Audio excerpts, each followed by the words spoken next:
በጌታችን በመድኃኒታችን በኢየሱስ ክርስቶስ ስም ሰላም ጸጋ ፍቅርና አንድነት በእያላችሁበት ይሆንላችሁ እያልኩ መልካሙን ሁሉ እየተመኘው የተወደዳችሁ የክርስቶስ ቤተሰቦች ከ24 ሰዓት በፊት ነው ወንጀል እንጂ ወንጀል አይገኝብንም ብዬ በለቀቅኩት 3 ርዕሰ ጉዳዮችን በያዘ የቪዲዮ መልእክቴ አንድ ምስል ቆርጬ አስገብቼ አሳያችኋለሁ ብዬ ለካ እሱ ኤዲት ሲደረግ አልገባም እና አንዳንዶቻችሁ የት አለ ምንድነው ብላችሁ ግራ ተጋብታችኋል።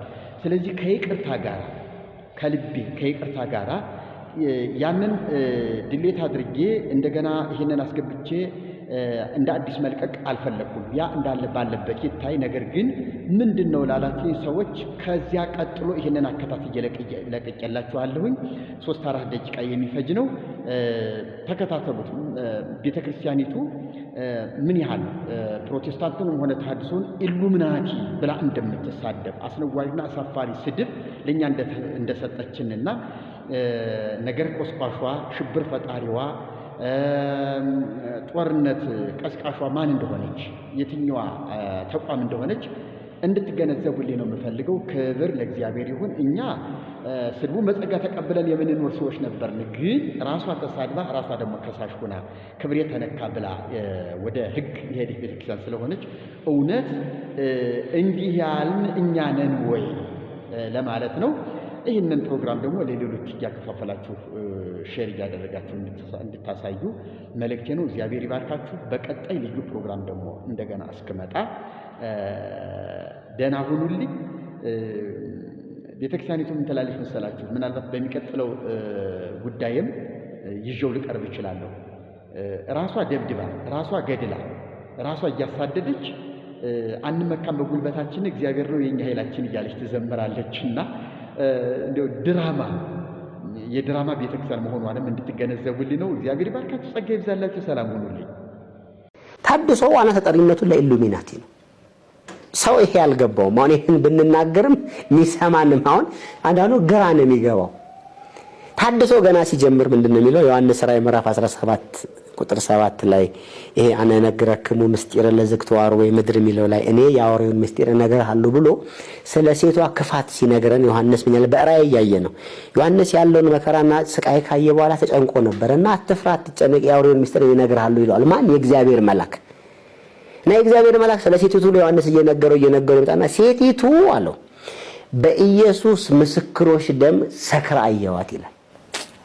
ገና በኢየሱስ ምስክሮች ደም ሰክራ፣ በኢየሱስ ደም አይደለም በኢየሱስ ምስክሮች ደም ነው ሰክሮ ያየዋት። ኢየሱስንማ ባይዳል ድረስ ገደላለች። ወረዲ ዮሐንስ ካለ ከክርስቶስ ሞት በኋላ ያየው ራእይ ስለሆነ ከኢየሱስ ምስክሮች ደም እነማን ናቸው? ስለ ክርስቶስ ስለ ወንጌል የሞቱ የተሰዉ እነማን ናቸው? እነ ጊዮርጊስ ናቸው፣ እነ አርሴማ ናቸው አይደል? እነ ገብረ መንፈስ ቅዱስ አሉ። በጽድቅ ደግሞ እነ ተክለ ሃይማኖት ደግሞ ጻድቃን። የተሐድሶ ዋና ታርጌቱ ማን ነው? እንጂ ቅዱሳንን አለማየት እኮ አየህ፣ አለመስማት አለማየት። ሁለተኛው ትልቁ በመዳናችን ጉዳይ ላይ ትልቅ አውሬው የሚጠላት ሰይጣን የሚጠላት የሚጸየፋት እመቤታችን ነች። ታድሶ ዋና ዓላማው ማን ነው? ድንግል ማርያምን ማድረግ መጠላት ነው። ለምሳሌ እኛ ንጉሳችን አምላካችን ፈጣሪያችን የምንለው ክርስቶስ ነው አይደል? የታድሶ ዋና ዓላማው ምንድነው? ክርስቶስን ከአምላክነት ዙፋን አውርዶ የፍጡር ስራ ሰጥቶ አማላጅ ማድረግ ነው። ምንድነው ታድሶ? በስሩ 3 ሴክቶች አሉት ታድሶ። የመጀመሪያ ነገር ማውጣት ነው። የመጀመሪያ ማውጣት ነው። ካወጣህ በኋላ ያሉ ሌቭሎች አሉ። ሁለተኛው የመጀመሪያ ማውጣት ነው። ሁለተኛው እያለህ ማደንዘዝ ነው። ኦርቶዶክስ ሆነ ማደንዘዝ። ለምሳሌ ትሄዳለህ ኦርቶዶክስ ቤተክርስቲያን ምናምን፣ ግን ጸበሉን አትጠጣም። ትሄዳለህ ኦርቶዶክስ ቤተክርስቲያን ምጸልየው ኢየሱስ ብለህ ማርያም ብለህ እያለህ ያደነዝዛል። ሶስተኛ ደግሞ ከሁለቱም እንዳትሆን ማድረግ ነው። ታድሶ ማያረግህ ቤተክርስቲያንም እንድትኖር አያረግም። መሐል ላይ አውቃለሁ ብለህ ለምሳሌ ምን ይላል መሰለህ? እግዚአብሔር መንፈስ ነው የትም ቦታ ሆነ ብትጸልይ ይሰማሃል ብሎ ቤት ያስቀራል፣ ቤት ያስቀምጣል። 3ቱ የታድሶ ትልልቅ ሴክቶች ናቸው። አሁን ያ ታድሶን ከቤተክርስቲያንን ከመታደግ አንፃር ነው ህዝቡ እንዲያየው የሰራ ነው። ሀገርና ስብዕናን ከመታደግ አንፃር አይታላል። የታድሶ መሪዎች በሀገራችን ያሉት ትዳር አላቸው የላቸውም? የታድሶ ዋና ቀንቃኞች እኮ ትዳራቸው ላይ እኮ አክቲቭ አይደሉም። ኢቭን አሁን ወጥተው የሌላ እምነት ተከታይ ሆነን ብለው ከቤተክርስቲያን በውግዘት የተለዩት መካከል አባትና ልጅ ያገቡ ናቸው።